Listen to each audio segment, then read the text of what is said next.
السلام علیکم ناظرین، نیا سال 2023 کا آغاز ہو گیا ہے۔ آپ کو آپ کا میزبان چودھری سہیب سالک جی پاکستان ویلاگ سے پلیٹ فارم سے اس سال کی بےحد مبارکباد دیتا ہے، اور ہم دعا کرتے ہیں کہ پاکستان میں یہ سال باعث امن ہو، اور ہماری جو چھوٹی موٹی عدم استحکام کسی بھی معاشرے میں جو ہے وہ اس کی ترقی کی سب سے بڑی رکاوٹ ہوتا ہے، تو وہ ہمیں اس سے آزادی حاصل کرنے میں کامیاب ثابت۔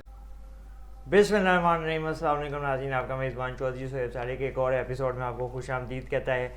آج بات کرنے جا رہے ہیں یورپ کے خوبصورت ملک اٹلی کے دارالحکومت روم شہر کے حوالے سے۔ خوبصورت علاقہ اپنی مثال آپ ہے۔ یہاں آپ کو مختلف اقوام کی ترجمانی دیکھنے کو ملتی ہے۔ ایک حیران کن بات یہ ہے کہ روم شہر کے اندر ایک چھوٹی سی ریاست یا مملکت بھی کہتے ہیں، ویٹیکن سٹی کے نام سے قائم ہے، جس کو کچھ اگر آپ ورلڈ میپ میں دیکھیں تو کچھ لوگ آزاد مملکت کی حیثیت سے لکھتے ہیں، اور کچھ لوگ اس کو اٹلی کے متنازع علاقے کے طور پہ لکھتے ہیں۔ یہ ایک سیاسی اور لمبی بحث ہے، اس پہ بعد میں کئی بات کریں گے۔ اس علاقے میں اٹلی کے قوانین لاگو نہیں ہوتے کیونکہ یہ الگ ریاست کے طور پہ سمجھی جاتی ہے۔ یہ شہر روم یورپ کے قدیم شہروں اور علاقوں میں سے ایک سمجھا جاتا ہے۔ یہاں کی تعمیرات اور دیگر کچھ خاص چیزیں دیکھ کے لوگ اس کو بہت پرانے زمانے سے تشبیہ دیتے ہیں۔ یہاں عیسائی مذہب سے تعلق رکھنے والے لوگوں کی اکثریت موجود ہے۔ اس کو درسگاہوں کا شہر کہا جاتا ہے۔ ایک سے بڑھ کے ایک بڑی درسگاہ اٹلی کے شہر روم میں موجود ہے، جہاں دنیا بھر سے طالب علم روشن مستقبل کی تلاش میں آتے ہیں اور یہاں رہتے ہیں، تعلیم کا حصول جاری رکھتے ہیں۔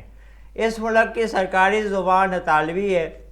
اس شہر میں 1300 سے زائد تجارتی مراکز موجود ہیں، جہاں لوگوں کی چہل پہل اور رش دیکھا جا سکتا ہے۔ اس شہر میں بے شمار چشمے موجود ہیں جو بہت پرانے اور قدیم ہیں۔ بے شمار تعلیمی مراکز موجود ہونے سے اس شہر کی تعلیم کی طرف اہمیت اور شوق کا اندازہ لگایا جا سکتا ہے۔ اٹلی ملک کا قومی اور سب سے زیادہ معروف کھیل فٹ بال ہے۔ سیاحوں کی بڑی تعداد ہر سال روم آتی ہے اور یہاں پہ چھٹیاں گزارتی ہے، یہاں کے خوبصورت نظاروں سے لطف اندوز ہوتی ہے۔ روم میں تاریخی قلعے اور دیگر عمارات موجود ہیں جو لوگوں کی توجہ کا مرکز ہوتے ہیں، اور اٹلی شہر کے روم کے جو علاقے ہیں یہاں جا کے اپنا قیمتی وقت گزارتے ہیں، اور یہاں کے مختلف مقامات کو اپنے کیمرے کی آنکھ سے قید کر کے ان کے ساتھ زندگی کی حسین یادیں یاد کرتے ہیں۔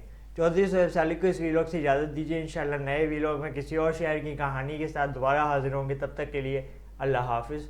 پاکستان زندہ باد۔